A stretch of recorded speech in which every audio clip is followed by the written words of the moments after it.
오늘은 하나님이 하셔야 합니다 라는 제목으로 함께 말씀을 나눠보도록 하겠습니다. 자, 성도님들, 혹시 이런 경험 하신 적 있으신지요? 자, 오래 기다린 택배가 있습니다. 우리가 너무나 설레면서 기다린 그 택배가 드디어 도착을 했어요. 도착을 했는데 그 박스를 딱 뜯어요. 제가 너무 기다리던 그런 물건이죠. 박스를 딱 뜯자마자 우와 하면서 너무 기분이 좋아라고 했는데 한 이틀 정도 지나니까 그것이 언제 왔는지 오기는 왔는지 처음엔 좋아했지만 그것을 그냥 구석에 놓아두는 그런 경우 혹시 우리 성도님들 경험하셨을지 모르겠습니다.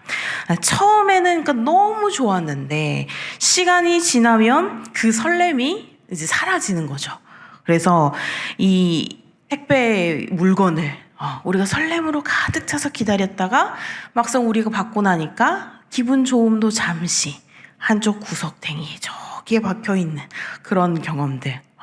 이스라엘 백성들도 오늘 말씀에 보면 이제 이 같은 비슷한 경험을 했습니다. 그래서 바벨론 포로에서 돌아왔을 때 그 기쁨은 말로는 표현하기 힘들었겠죠. 그래서 우리는 꿈꾸는 것 같았다 라고 말할 정도로 웃음이 입에서 떠나지 않았고 찬양이 절로 나왔죠. 심지어 주변의 이방인들까지 여호와께서 저들에게 큰 일을 하셨다라고 그렇게 놀랄 정도로 그렇게 나왔습니다. 그래서 우리가 같이 2절 말씀 보겠습니다. 시작.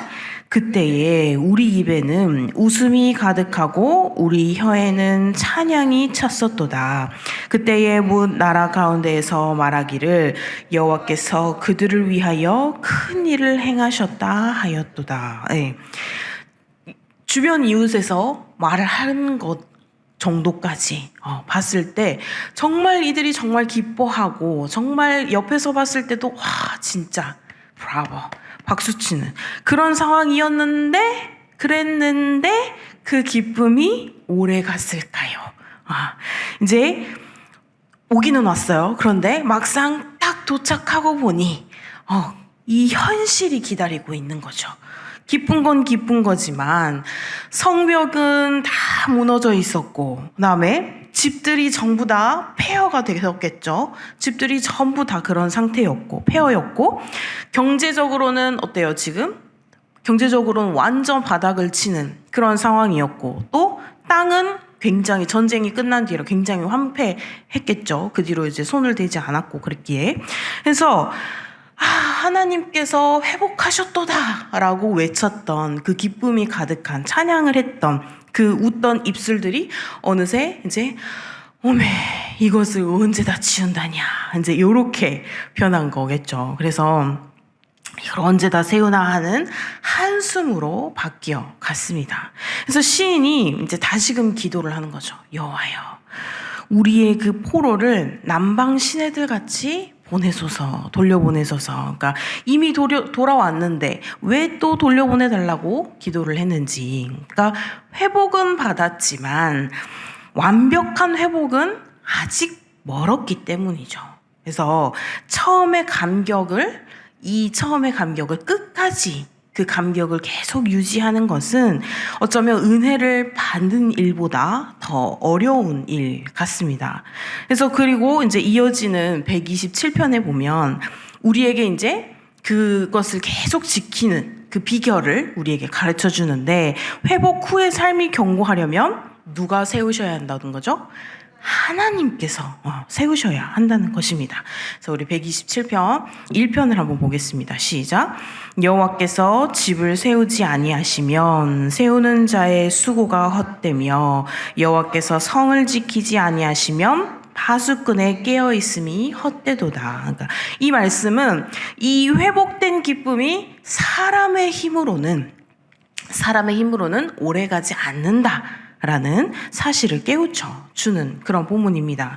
게다가 진짜 회복은요, 지금 이 세대에서 끝나고 이 세대에서만이 누리는 것이 아니라 이것이 다음 세대까지 이어져야 한다는 것이죠. 그래서 자식들은 여호와의 기업이다 라는 그 고백은 바로 이 회복의 은혜를 받은 그 세대가 그 은혜를 자녀 세대에게까지 흘려보내야 한다라는 명령인 것이죠. 그러니까 만약 우리가 회복만 받고 다음 세대를 세우지 않는다면 그 은혜는 한 대에서만 사라져 버릴 수 있다는 것입니다. 그러니까 오늘 우리가 이런 질문 앞에 한번 서보면 좋겠습니다. 자, 하나님께서 주신 그 회복의 기쁨을 나는 지금도 붙들고 있는가? 그리고 아니면 처음에 그 설렘이 잦아들고 현실의 무게에 눌려서 지금 내가 주저앉아 있을까? 아니면 회복의 은혜를 그 받은 이후에 나는 어떻게 그 은혜를 지키고 또 다음 세대에 그것을 전하고 있는가?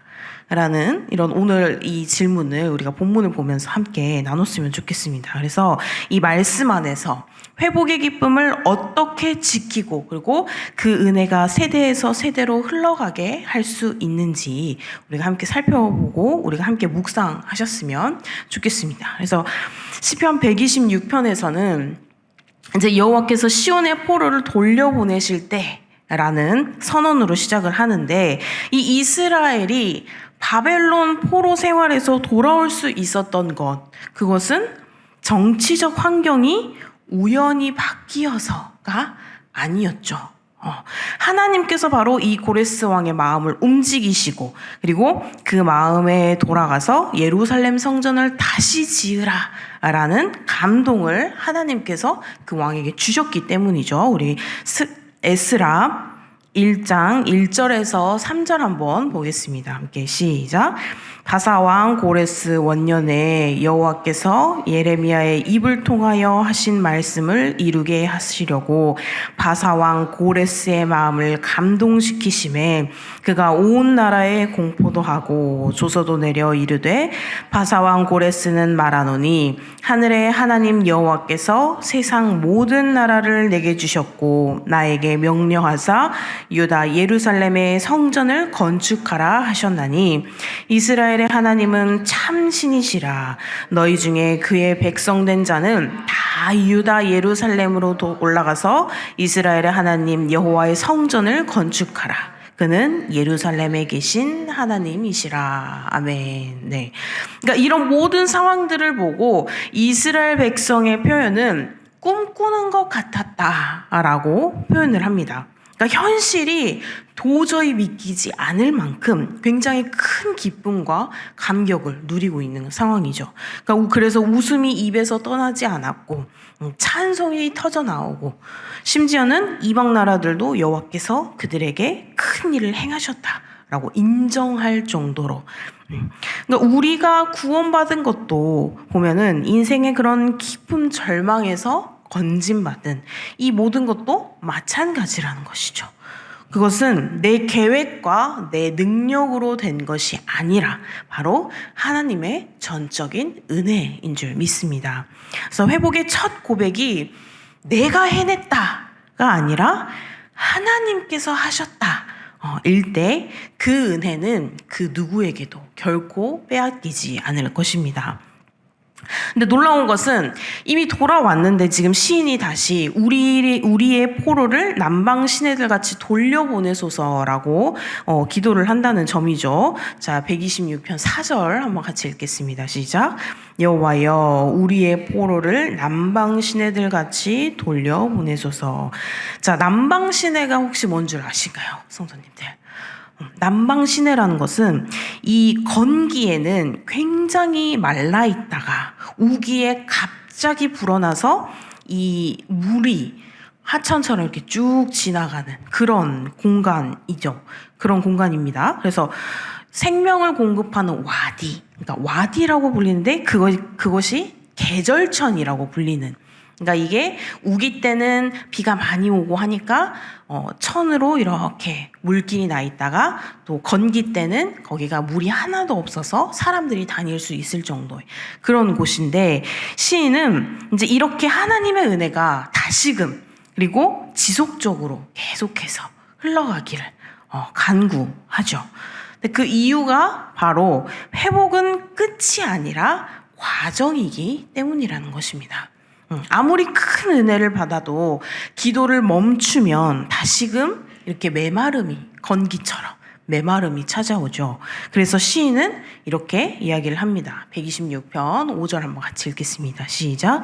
눈물을 흘리며 씨를 뿌리는 자는 기쁨으로 거두리로다. 아멘. 네.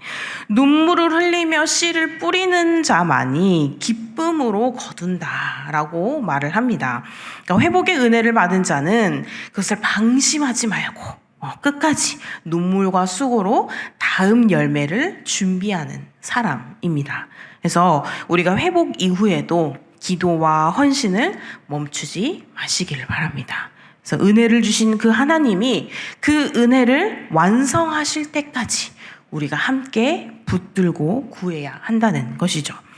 자, 그리고 이번에 시편 127편으로 넘어가 보면 이제 회복된 공동체가 성전을 짓고 이제 집을 세우고 성을 지키는 과정에서 던지는 굉장히 중요한 경고인데 우리가 1절을 한번 같이 보도록 하겠습니다. 시작.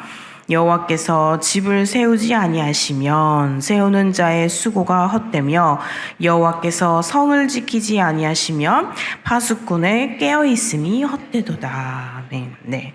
그러니까 이스라엘은 돌아온 후에 이 무너진 성벽을 다시금 세우고 성전을 재건하는 일을 이제 시작을 했겠죠. 그런데 하나님을 의지하지 않으면 그 모든 노력이 무의미하다라는 것을 깨달아야 했습니다. 그러니까 오늘의 우리의 삶도 이와 같은 것이죠. 가정이나 뭐 사업이나 또는 사역이나 모든 것들이 아무리 계획이 완벽한 것 같아도 아무리 내가 짠 그 계획이 완벽해도 하나님께서 그것을 세우지 않으시면 다 헛된 것이다라는 거죠. 반대로 하나님께서 세우시면 아주 작은 시작이라도 그것은 견고하게 세워진다는 것입니다. 그러므로 모든 계획과 수고의 중심에는 반드시 하나님께서 세우신다라는 믿음이 있어야 하는 것입니다. 이어서 우리가 3절을 같이 보겠습니다. 시작. 보라, 자식들은 여호와의 기업이요 태의 열매는 그의 상급이로다. 네. 이스라엘에게 자녀는 지금 단순한 가족 구성원이 아니겠죠. 단순히 가족 구성원이 아니라 하나님의 언약을 이어갈 다음 세대인 것입니다. 그러니까 하나님이 주신 기업이자 하나님께서 주신 그 상급이 바로 이 자녀인 것이죠. 그래서 이 자녀를 잘 양육하는 것이 하나님의 말씀 안에서 잘 양육하는 것이 바로 이들 하나님의 나라를 세우는 일이었습니다. 그러니까 화살통에 화살처럼 준비된 자녀들은 하나님의 때에 정확하게 쓰임 받는다는 것입니다.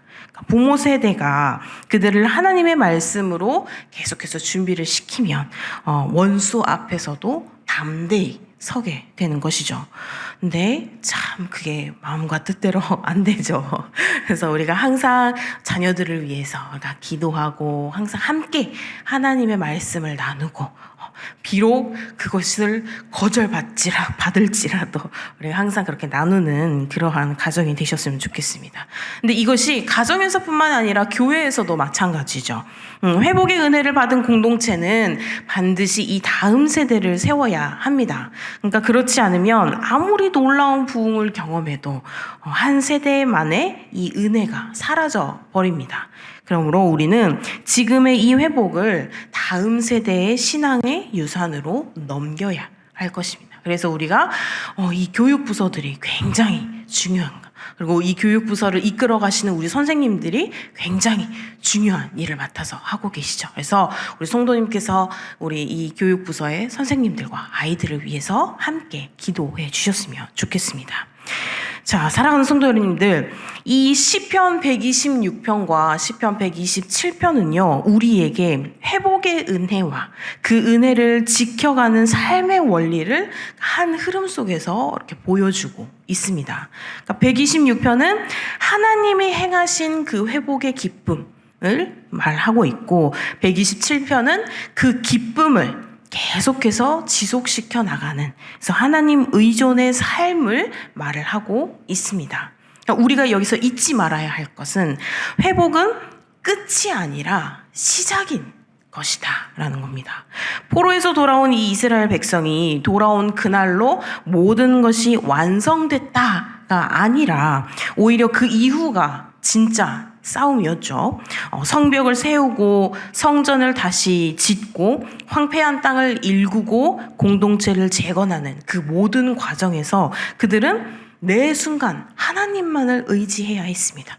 안 그러면 또 이제 주의 나라에서 계속해서 방해를 하고 그 안에서도 계속해서 여러 가지 방해의 일들이 일어나고 그 모든 상황들을 다 오직 하나님께만 의지하면서 이 모든 일들을 다 이루어 나가야 했죠. 우리도 마찬가지입니다. 만약에 우리가 병이 걸렸는데 병이 다 나았습니다. 이 병에서 나았다고 또 나에게 빚이 있는데 이 빚을 다 갚았다고 또 나하고 관계가 안 좋은 사람이 있었는데 그 관계가 회복되었어. 그러면 그 관계가 회복되었다고 끝이 아니라는 겁니다. 오히려 그 은혜를 유지하고 그 은혜를 성장시키기 위한 그런 기도의 자리, 또 순종의 걸음, 또 헌신의 수고가 반드시 필요하다는 것입니다. 그렇지 않으면 그 은혜의 빛은 우리가 바구니, 12바구니, 광주리, 그 모든 그것을 은혜로 계속해서 채워나가는 그러한 우리가 노력이 있어야지, 그렇지 않으면 다 잊어버린 것처럼 그러한 은혜의 떨어짐이 우리에게도 일어난다는 것이죠. 그리고 하나님 없는 수고가 다 헛된 것이다. 그러니까 내가 아무리 뛰고 내가 아무리 지키고 내가 아무리 계획해도 주님께서 그것을 세우지 않으시면 이 모든 것이 결국 무너집니다. 그러나 주님께서 세우시면 이것이 우리의 작은 수고와 헌신도 놀라운 열매로 맺혀질 것입니다. 그래서 우리는 하나님께서 하셔야 한다라는 이 믿음으로 가정과 일터 또 사역 이 모든 것들을 다 맡겨야 한다는 것이죠.